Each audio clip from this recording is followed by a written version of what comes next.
Hello friends, last લેક્ચરમાં આપણે સરવાળો, બાદબાકી, ગુણાકાર, ભાગાકાર અને ઘાતાંકવાળા પદોમાં ત્રુટી જોઈ, રાઈટ.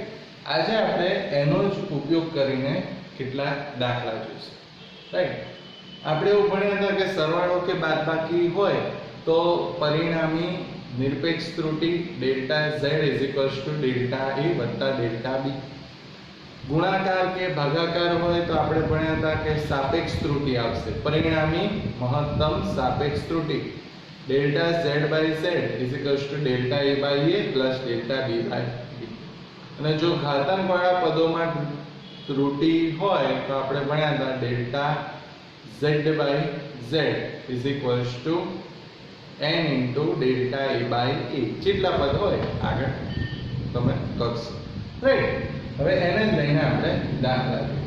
તો જુઓ, પહેલું કે જો T1 બરાબર 20 degree Celsius plus or minus 0.5 degree Celsius અને T2 બરાબર 50 degree Celsius plus or minus 0.5 degree Celsius હોય તો તાપમાનનો તફાવત અને ત્રુટિ શોધો, રાઈટ. હવે તાપમાનનો તફાવત શોધવો એટલે આપણે શું કરીએ છીએ? મોટામાંથી નાનું બાદ કરીએ છીએ, રાઈટ. તો જુઓ, T1 છે આપણી પાસે, T1 છે આપણી જોડે 20 ડિગ્રી સેલ્સિયસ અને T2 છે 50 ડિગ્રી સેલ્સિયસ, રાઈટ. તો તાપમાનનો તફાવત શું થશે? તો તાપમાનનો તફાવત લખવો હોય શું થશે? T2 minus T1. T2 એટલે 50 ઓછા T2 એટલે 50 ઓછા T1 એટલે 20. તો તાપમાનનો તફાવત આવશે 30 ડિગ્રી સેલ્સિયસ, રાઈટ. ત્રુટિ શું થશે? તો ત્રુટિ હમણાં જ આપણે વાત કરી, તમે સરવાળો કરો કે બાદબાકી, ત્રુટિમાં તો શું આવશે? હંમેશા સરવાળો જ, રાઈટ. તો T1 માં ત્રુટિ છે 0.5 અને T2 માં ત્રુટિ છે 0.5. તો ટોટલ ત્રુટિ કેટલી થશે? 0.5 વત્તા 0.5 એટલે કે 1 ડિગ્રી સેલ્સિયસ, રાઈટ. તો જો ત્રુટિ સહિત દર્શાવવું હોય તો માપન ત્રુટિ સહિત કઈ રીતના લખાય? તો a plus or minus delta t. એ જ રીતના તાપમાન હોય તો T plus or minus delta t. તો T કેટલો તફાવત? 30 degree Celsius plus or minus delta t તફાવત કેટલો? 1 ડિગ્રી સેલ્સિયસ. યા તો તમે આવું પણ લખી શકો, 30 plus or minus 1 degree Celsius, right. ફરી એકવાર T1 અને T2 આપ્યું છે, આપણને તાપમાનનો તફાવત અને ત્રુટિ શોધવાની કીધી છે. તો તાપમાનનો તફાવત એટલે મોટામાંથી નાનું બાદ કરો એટલે T2 ઓછા T1 એટલે આવશે 50 ઓછા 20 એટલે 30. ત્રુટિ તમે બાદબાકી કરો કે સરવાળો, ત્રુટિનો તો હંમેશા શું થશે? સરવાળો. કેમ? મહત્તમ નિરપેક્ષ ત્રુટિ ડેલ્ટા z ડેલ્ટા a વત્તા ડેલ્ટા b, રાઈટ. તો 0.5 વત્તા 0.5 1. તો ત્રુટિ સહિત લખવું હોય તો 30 plus or minus 1 degree Celsius. એ જ રીતના જો નેક્સ્ટ, r બરાબર v બાય i એટલે ઓહમનો જ નિયમ છે. જો r v બાય i એટલે v i માં v બરાબર 100 પ્લસ ઓર માઈનસ 5 વોટ અને i બરાબર 10 પ્લસ ઓર માઈનસ 0.2 એમ્પિયર હોય તો r માં પ્રતિશત ત્રુટિ શોધો, રાઈટ. તો શેમાં ત્રુટિ આવી? ભાગાકારમાં. તો ભાગાકાર કે ગુણાકારમાં ત્રુટિ હોય ત્યારનું સૂત્ર યાદ કરો, ડેલ્ટા z ડેલ્ટા a પ્લસ ડેલ્ટા b. એટલે કે જેટલી પણ ભૌતિક રાશિ હોય એનો સાપેક્ષ ત્રુટિનો સરવાળો થાય, રાઈટ. તો અહીંયા r બરાબર v બાય i છે તો r માં ત્રુટિ લખીએ શું થશે? Delta r by r v અને i, v બાય i. તો v માં પ્રતિશત ત્રુટિ શું થાય? Delta v by v plus v by i. તો બીજી ભૌતિક રાશિ i તો delta i upon i, right. તો આપણે માપન કેવું લખીએ છીએ? z z plus or minus delta z. તો અહીંયા v is equals to v plus or minus delta v. તો આ v plus or minus આ delta v. તો v છે 100 અને delta v 5. એ જ રીતના I is equals to I plus or minus delta. એટલે I આવશે 10, delta e 0.2. તો delta v કેટલા થશે? તો delta v 5 ભાગ્યા v એટલે 100 પ્લસ I એટલે 0.2 ભાગ્યા delta e એટલે 0.2 ભાગ્યા I એટલે 10, રાઈટ? તો delta v 5 ભાગ્યા v એટલે 100 પ્લસ delta e એટલે 0.2 ભાગ્યા I એટલે 10. કિંમત લખી એ પછી 5 ભાગ્યા 100 એટલે 0.05 વત્તા 0.2 ભાગ્યા 10 એટલે 0.02. તો આપણને ડેલ્ટા r ભાગ્યા r બરાબર કેટલા થશે? 0.07. આ કઈ ત્રુટી થઈ ગઈ? સાપેક્ષ ત્રુટી. આપણને શું શોધવાનું કહે છે? r ના પ્રતિશત ત્રુટી. તો યાદ કરો, પ્રતિશત ત્રુટી એટલે શું હતું? સાપેક્ષ ત્રુટીને ટકામાં ફેરવો. એટલે પ્રતિશત ત્રુટી એટલે સાપેક્ષ ત્રુટી ગુણ્યા 100. તો r માં પ્રતિશત ત્રુટી લખવી હોય તો સાપેક્ષ ત્રુટી 0.07 છે એના ગુણ્યા 100, રાઈટ? તો r માં પ્રતિશત ત્રુટી બરાબર ડેલ્ટા r બાય r ગુણ્યા 100. તો ડેલ્ટા r બાય r કેટલા છે? 0.07 ગુણ્યા 100. તો કેટલા ટકા થશે? તો પ્રતિશત ત્રુટી આવી 7%, રાઈટ? એ પછી z બરાબર a ની 4 ઘાત b ની 1/3 ભાગ્યા c અને ગુણ્યા d ની 3/2 ઘાત હોય તો z માં સાપેક્ષ ત્રુટી શોધો. તો જો આ તો શું થયું? તો આ તો ઘાતાંક વાળા પદમાં ત્રુટી આવી. a ની 4 ઘાત છે, b ની 1/3 ઘાત છે, c ની કઈ ઘાત નથી એટલે કોઈ ઘાત ના હોય તો 1 અને d ની 3/2 ઘાત. તો શું કીધું હતું? જો ઘાતાંક વાળા પદ હોય અને એના માટે ત્રુટી લખી હોય તો શું કરવાનું? ઘાત સાથે ત્રુટીને ગુણો. તો z માટે ત્રુટી લખવી હોય તો શું થશે? Delta z upon z is equals to a ની 4 ઘાત. તો ઘાત કેટલી? 4. પદ શું છે? a. એટલે શું લખાય? Delta a upon a. હવે ગુણ્યા હોય એટલે ગુણાકારમાં ત્રુટી એટલે વધતા જાવ. ગુણ્યા b ની 1/3 ઘાત. તો ઘાત કેટલી? 1/3 અને b માં ત્રુટી શું થશે? ડેલ્ટા b બાય b ભાગ્યા એટલે અહીંયા આગળ ત્રુટી લખી હોય તો વત્તા c. આગળ કોઈ પદ નથી એટલે એક જ, એટલે c માં ત્રુટી ડેલ્ટા c બાય c વત્તા d ની 3/2 ઘાત. તો ઘાત કેટલી? 3/2. d માં ત્રુટી ડેલ્ટા d બાય d. તો આ થઈ z માં સાપેક્ષ ત્રુટી, રાઈટ? ફરી એકવાર શું કર્યું? a ની 4 ઘાત હતી તો 4 આગળ, d માં ત્રુટી ડેલ્ટા a બાય વત્તા b ની 1/3 ઘાત. તો ઘાત 1/3, b માં ત્રુટી ડેલ્ટા b બાય b વત્તા c માં ત્રુટી ડેલ્ટા c બાય c અને d ની ઘાત છે 3/2 તો વત્તા ઘાત 3/2, d માં ત્રુટી delta d by b, right? એ પછી જો p બરાબર a³ b² ભાગ્યા વર્ગમૂળમાં c ઇન્ટુ d માં a b c d માં પ્રતિશત ત્રુટી અનુક્રમે 1%, 3%, 4% અને 2% હોય તો p માં પ્રતિશત ત્રુટી શોધો, રાઈટ?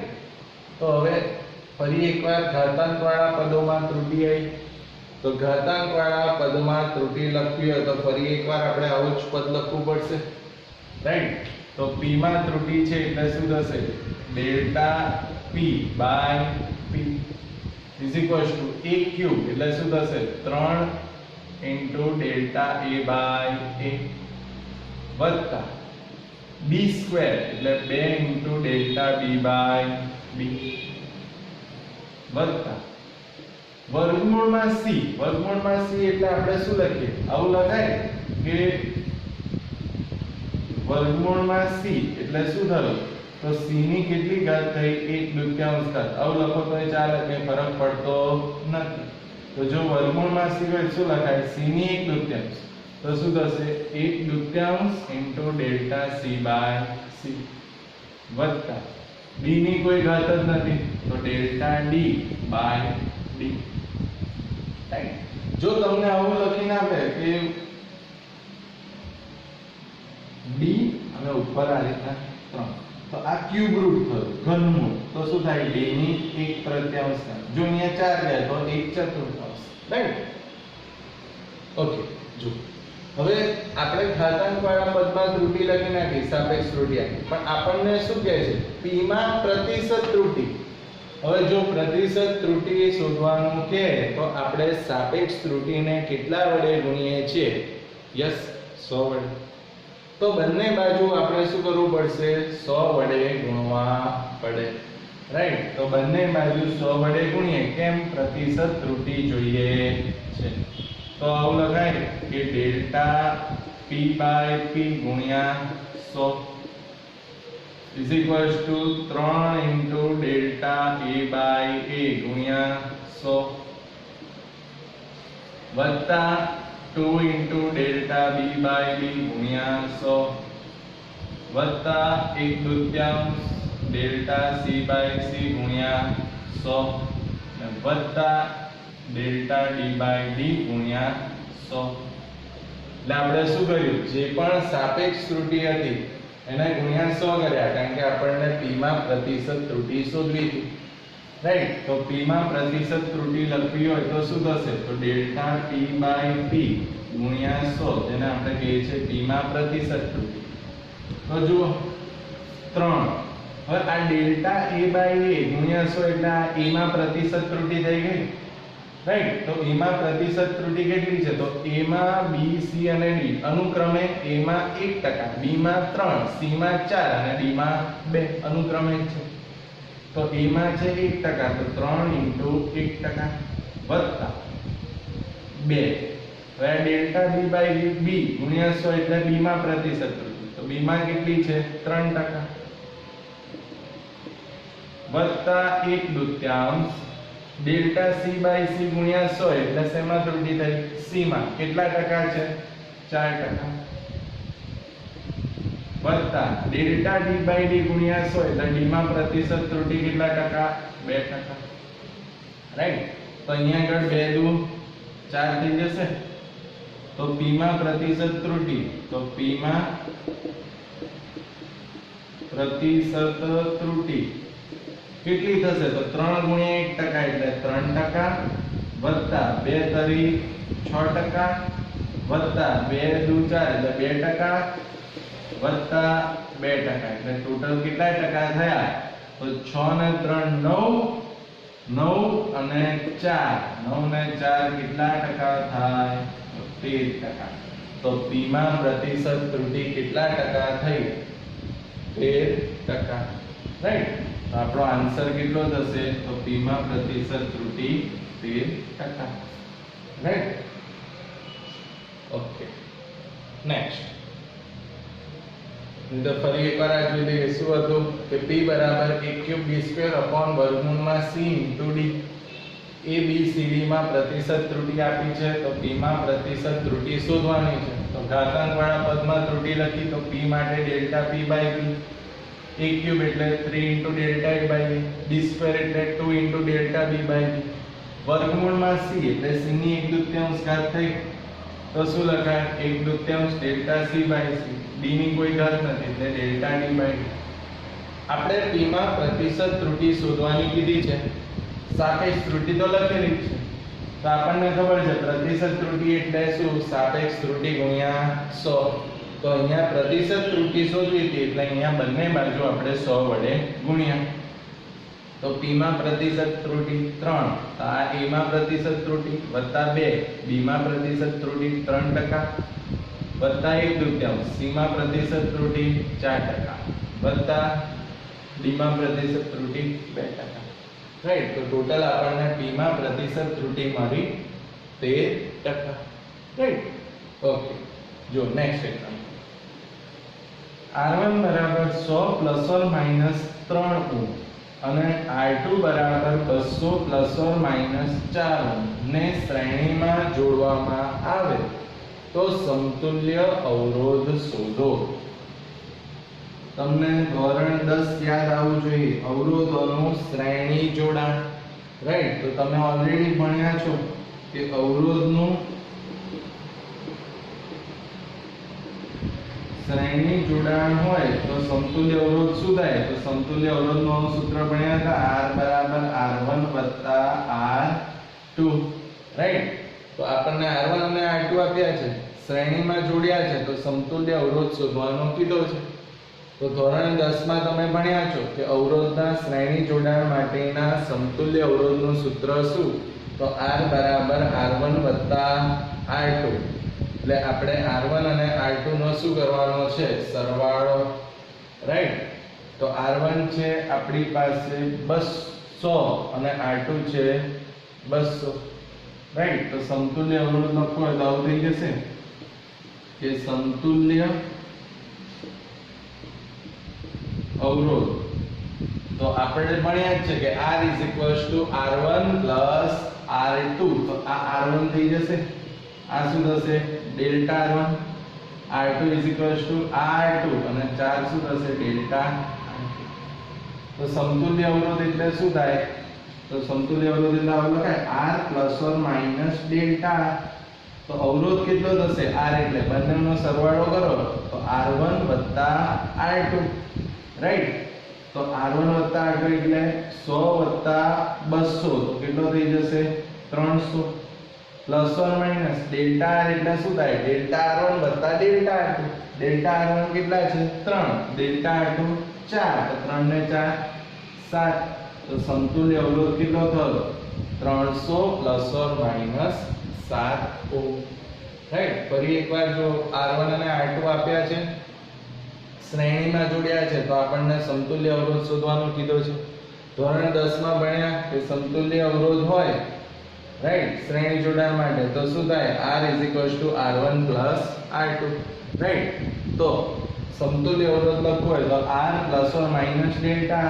તો R એટલે R1 R2. R1 100, R2 200. તો 100 200 300. Plus or minus delta R એટલે શું થાય? Delta R1 delta R2. તો 3 4. તો ટોટલ કેટલા થશે? 7. તો સમતુલ્ય અવરોધ કેટલો થાય? 300 plus or minus 7 ohm. Right, તો આ વાત કરી આપણે જુદા જુદા પ્રકારની ત્રુટિ, સરવાળા, બાદબાકી, ગુણાકાર, ભાગાકાર, ઘાતાંકવાળી જે પણ ત્રુટિ હતી એના માટેના દાખલા. રાઈટ, એસાઇનમેન્ટમાં શું? તો એસાઇનમેન્ટમાં તમારે મને આ જ દાખલા ગણીને મોકલવાના રહેશે. Okay, thank you.